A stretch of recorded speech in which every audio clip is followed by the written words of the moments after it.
Tap by Ian Grogan.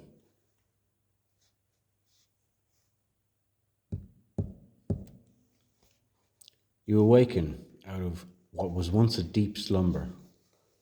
You rub your eyes and focus on the darkness around you, acclimating to reality.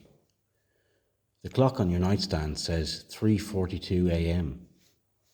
You yawn, trying to figure out why you are awake.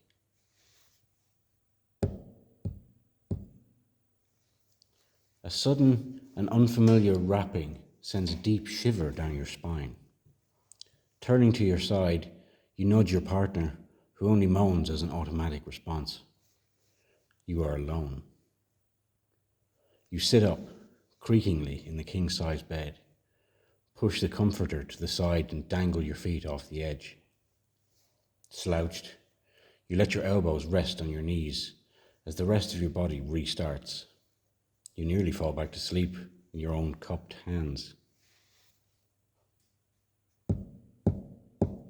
Awake. You are awake. You are aware. You are alarmed. The noise is coming from somewhere outside the bedroom. Curiosity and fear draws you towards it like a siren's song, dreadfully beautiful. The rhythmic chiming bores into your skull incessantly. You reach for the doorknob and pause. You question your sanity. Is this really what you want to do?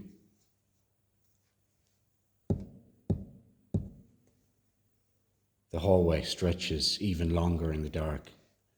The walls lined with closed doors, behind which containing any number of horrors.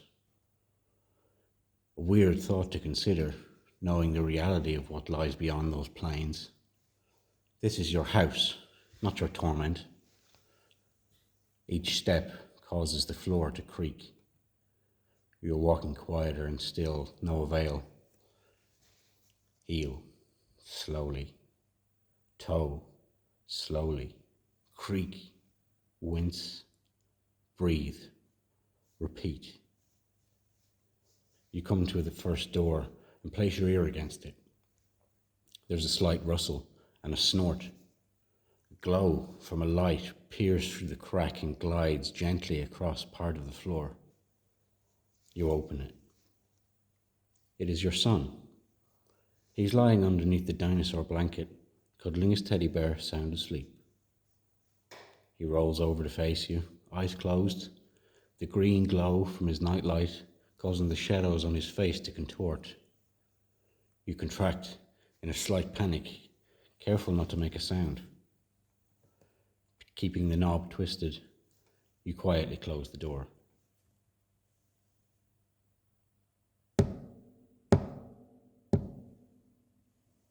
It's still in the hall, louder now. Maddened, your mind wanders to what that noise could be. Does someone want your attention? Are you imagining it? How does no one else hear it? The next door reveals your daughter's room. The band posters look different in the dark, sneering and gesturing, demons on the wall, awaiting bidding from a higher power. The pile of clothes in the corner lie like a huddled mass of evil, keeping a keen eye on its surroundings. An empty bed startles you until you remember she's at a friend's for the evening. The hunt continues. The last door in the hallway is the bathroom. Just as you reach the doorknob, you hear it. Louder than it's ever been. You precariously inch the door open and clench your entire body, preparing yourself for what might be inside. Slowly, the room is revealed. You can barely make out the figures occupying the space. The white tiled walls scream behind the carpet and the vanity. The bathtub sits tucked in the back corner of the room, wrapped in a flowered curtain. Smells of perfumes and soaps instantly fill your senses. The moonlight casts a bright glow on the mirror above the sink and pulls you in with another tap, tap, tap. The silhouette of your head, backlit by the lunar rays, reflects in the mirror with just enough light to make out the subtle features of your face. Your eyes are sunken in your head, hair dishevelled, mouth agape. There's a slight wheeze as you breathe through your nose in fear. Your eyebrows raise as you realise the face you're staring at isn't quite the face you've come accustomed to up to this point in your life. The corners of your mouth in the reflection slowly begin to etch into your cheeks and elongate to form a crooked smile. Your eyes sink further into your head as your pupils dilate. Contorted, you reach out to feel the changes in your face. To your surprise, you don't feel anything. No long lips, eyes where they should be. You shake off the feeling of terror as you wipe your eyes. You turn on the tap and splash some water into your face. You can't be going crazy, can you?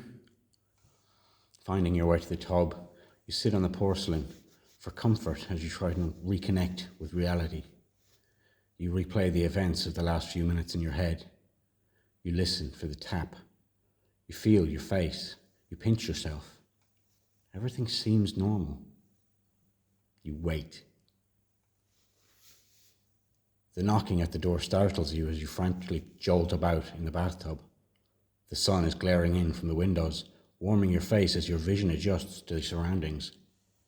You fight to recall why you were in the bathroom as you hear your husband yell for you from down the hall.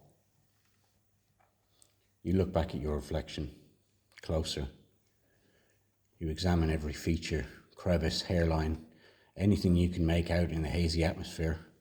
Nothing seems to be out of sorts. He yells your name again as you head for your bedroom. You spend the first half of your day at work trying to piece together the moments of your last evening. You catch yourself tapping your pen on the corner of your desk in short bursts of 3, just as you heard last night. Every session adding another section to the puzzle. Your boss comes by and asks if you're doing all right. You tell him that you are, and he politely walks away as you stare out of the window. The mirror in the bathroom takes up most of the wall. You stand there for a minute and look at your whole facade. The brown dress you are wearing is slightly wrinkled and your hair is askew. You adjust the tie tighter around your ponytail as you lean in closer to the mirror. You turn your head slightly to the left, then the right, up and down. Nothing seems out of place. Everything seems normal. But you feel so far from it. Dinner doesn't satisfy like it normally does. Your husband asks if you're feeling all right, and you tell him you are. The kids are making faces at each other. You're more surprised that they're both at the table. It's rare to see them both in the same spot these days, let alone at the dinner table. You barely taste the red wine that washes down your spaghetti. You feel tired. You want to lay down. So you wipe your mouth, excuse yourself to your room. The bed feels comfortable as it wraps around your body. You try and fight the memories of the night prior and you fall asleep, but they eat at you, much like they have all day. You close your eyes tighter and you think about your brown dress and the view from your window at work.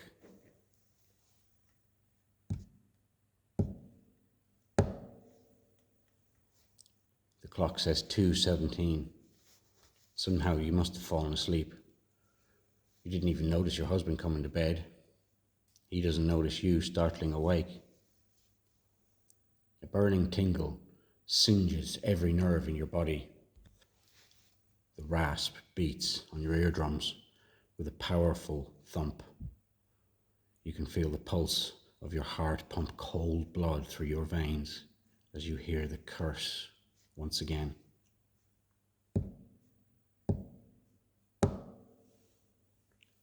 Disjointed, you make your way down the hall, occasionally running your fingers along the walls as a guide until you reach the bathroom doorway. The light seems brighter tonight than last night, at least what you can recall. You immediately make your way to the mirror and frame yourself in it. By now, you've peered at yourself several times in the last 24 hours, looking for any possible distortion and coming up without any conclusions. You turn on the tap and splash water in your face as you did before. You stare. Your eyes, your lips, your nose, your jawline. It all seems regular. You reach up and you feel the outline of your face, gently running your fingertips along the surface, looking for any deformities or malformations. Glancing in the mirror, you watch your hand make a few passes around the circumference of your face. You start to crinkle your brow. As you notice your reflection, your hand moves from your face. It slowly moves perpendicular to your chin and rests atop your arm, which sits at a 90-degree angle. The tightly balled fists release your index finger, and it curls in torment. It begins to move.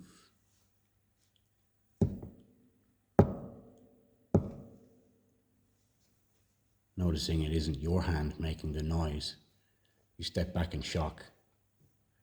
The face peering back at you contorts and twists to create a broken smile and an agitated brow.